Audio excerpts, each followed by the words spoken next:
Hello dear students, hello dear all, welcome to your online English lessons again. Today's lesson is about the past perfect simple tense. By the end of this lesson, you will be able to recognize and use the past perfect appropriately. You will also be able to do some practical activities at the end of the video to understand the use or the different uses of the past perfect. Let's get started. Situation number 1. Ali arrived at 6 o'clock at the airport.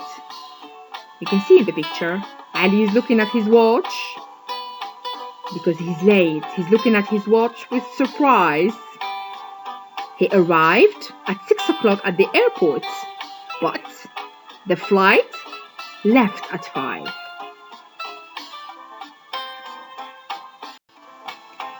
These are two events that happened in the past, but one event happened before the other. You can see the timing. Ali arrived at 6 o'clock at the airport. The airplane left at 5 o'clock. So of course, Ali was late. When Ali arrived at the airport at 6 o'clock, or at 6, the flight had left at 5.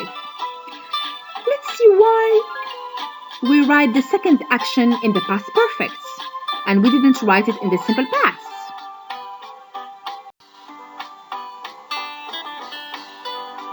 You can see here that we are talking about two actions, two events that happened in the past. When Ali arrived at the airport at 6, the flight had left. You can see the first action is the flight had left. You can see here. It left at 5. So it had left at 5. And then Ali arrived. The second action. We don't know when exactly the flight left in action 1, even though it's at 5, but we don't really know. But it went at any time, any point of time, before the moment Ali arrived. Action number 2. Let's understand more in the time diagram. You can see that the flight had left before Ali arrived. So we use the past perfect tense to show that one event happened before the other. When something happened before the other, alright, so we use the past perfect as the first action, and the simple past is the second action that happened in the past. The simple past came after the past perfect in the past. That's why we call the past perfect past of the past. The second situation, to understand more this tense, that is really easy. Situation number 2. Here's a picture of a very famous actor. John Smith is a very famous actor. By the time John received the award or the prize, he had directed several movies. He had worked with several actors. He had made a lot of money. So, how many events do we have in this sentence? Of course, we have 3 events. He had directed, he had worked, he had made. Are these events happened before John received the award or after? What do you think? Of course, John Smith didn't receive the award before these events, after these events. Alright? So after he had directed several movies, after he had worked with several actors, after he had made a lot of money, he then received the award. So all these actions happened before John received the award, not after. Alright? The award came after. Situation number 3. Ahmed takes the bus every day so as to come to school. One day he overslept. Then he missed the bus.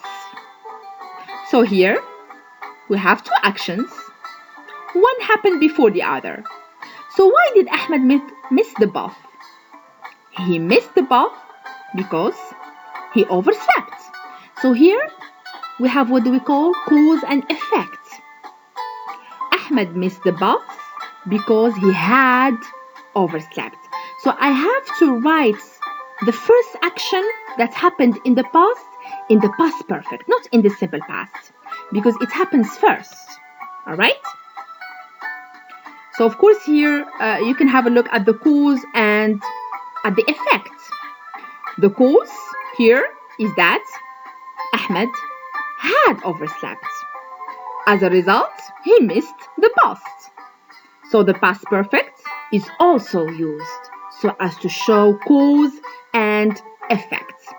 You can have a look here at the second use here of the past perfect. So the first use, all right, in the first situation and second situation, you have events that happen before the other. One event happened before the other. The first event is in the past perfect. The second event is always in the simple past. Here you have cause and effect. The cause happens first and the effect comes after. Another example, Miriam didn't get a table at the restaurant. She forgot to book one. So, what do you think about Miriam?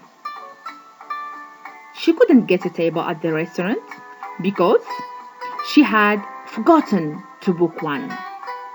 So you have again cause and effect. Miriam didn't get a table. All right? Why? She forgot to book one. All right?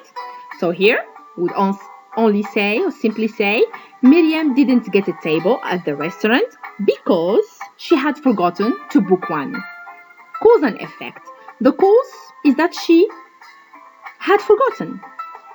And simply she didn't get a table at the restaurant as a result. Consequence, an effect of my cause is that as a result, no table at the restaurant. Why? She had forgotten to book one. The last use of the past perfect is in reported speech. Of course, we have already seen reported speech. You can find the videos of the different parts of reported speech. We have more than one part of the lesson reported speech. So, of course, we are going to have a look at this example to understand the relationship between reported speech and the past perfects. Have you ever been to Paris? No, I have never been to Paris. What did she say? Or what did he say? He said that he had never been to Paris.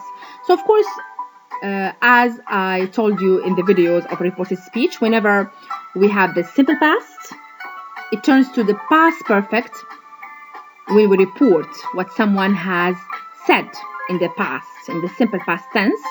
So, of course, we write the past perfect, all right, in reported speech. So, the past perfect is also used in reported speech. So, here we have three uses of the past perfect. The first use is an event that happened before the other. The second use, cause and effect. And the third use is in reported speech. Now guys, here is an exercise for you that will help you understand more the past perfect and practice the past perfect. So you are going to complete the sentences with the past perfect tense of the verbs in brackets. And of course, guys, the form of the past perfect is had plus past participle. So you need to write the past participle after had. Regular verb, ed, irregular, you have the list. You have to take the list by heart. So you are going to put the verbs between brackets in the past perfect. The second exercise is different. You are going to put the verbs in brackets into the gaps in the correct tense. Past perfect or simple past. So here, you are going to have two actions in the sentences.